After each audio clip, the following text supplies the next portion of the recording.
Hi, everyone. All right, this is chapter 3, Reimagining the Way We Teach Phonics.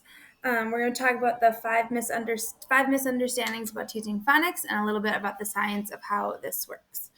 So, the last two shifts we've been talking about are the importance of learning listening comprehension as well as phonemic awareness. And so this week we're jumping into the phonics piece. So, that's going to be actually matching those sounds with actual letters and that whole decoding piece of it. So this was the most interesting one to me, this idea of mirror and variant. So misunderstanding number one, learning to recognize letters is just like learning to recognize any other object. And in truth, this isn't true. So children from a young age are able to recognize something like a dog from the side, the back, the top, all they know it's a dog. They're able to recognize it.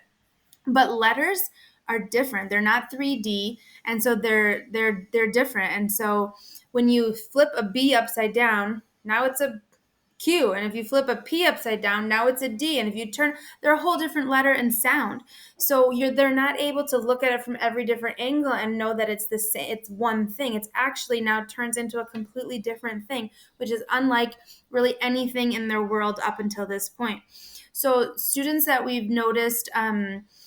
Flipping letters or writing backwards, writing in these different ways, they might just be needing time to unlearn that mirror invariance, this idea that you can see things from different angles and it's still a dot. And we actually store these visual word form areas in a different part of the brain. So this was one of the most interesting things to me. It's why it's super important to introduce letters in a systematic way where you're not introducing B and P at the same time, giving them lots of practice with 3D letters. And this was kind of a cool phonics thing to learn. Next, strengthening phonics instruction means purchasing a program. You can do this on your own. We decided to purchase a program. It's just what we did. Pre-first through second. But in third and fourth, if this is something that we wanted to get some kind of a scope and sequence going, we could do that for some of our learners that still need that. And so if that's something that we're interested in, there's ways to work through that on our own. Next, phonics isn't really worth teaching because English is unpredictable and spellings are unreliable. Instead, the complexity makes it even more important to teach. I'm sure you've said it to kids before when they get across a weird, tricky word. Oh, English is crazy. English is hard. English is silly. But when you look at it at first, it seems like that. So there's 44 sounds, phonemes, represented by over 200 letters and letter combinations. That means that English has a deep orthography. So lots of different ways to spell out our words. Some languages aren't like that, but English is. But then when you really dig into the numbers of it, 50% of English words are regular. 36% of them are regular except for one sound, and they're usually vowels. So it's important to teach these things because that makes up the large majority of the words that our kids are reading.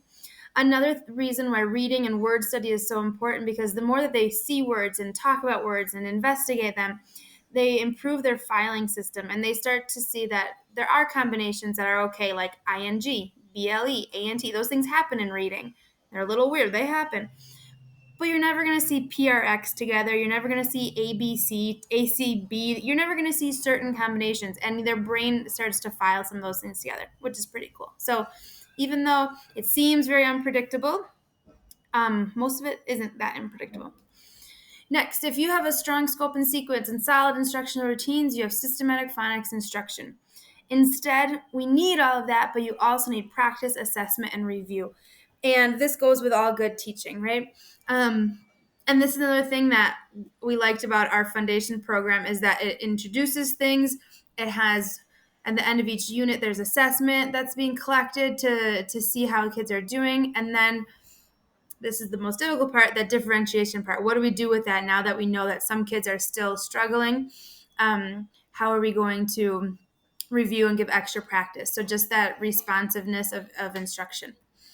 And the last little piece, misunderstanding number 5, learning phonics is boring. Guess what? We can make anything boring, and as teachers, we can make anything fun. So if we buy into it, we know there's ways to make it fun. And also, they talked about giving children the pieces of the puzzle and letting them in on the secrets of how language works. When children problem solve and work through things, their brain actually releases endorphin. So it actually does something chemically in the brain when we're solving problems and working through things. So being able to lead students to that can be empowering and enticing, and really helps them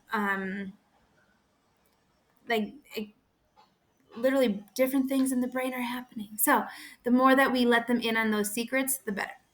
All right, thank you so much. Next week or after Thanksgiving break, I'll talk about some of the recommendations for making the shift. I feel really good about the phonics piece with some of the changes that we've made in the last few years.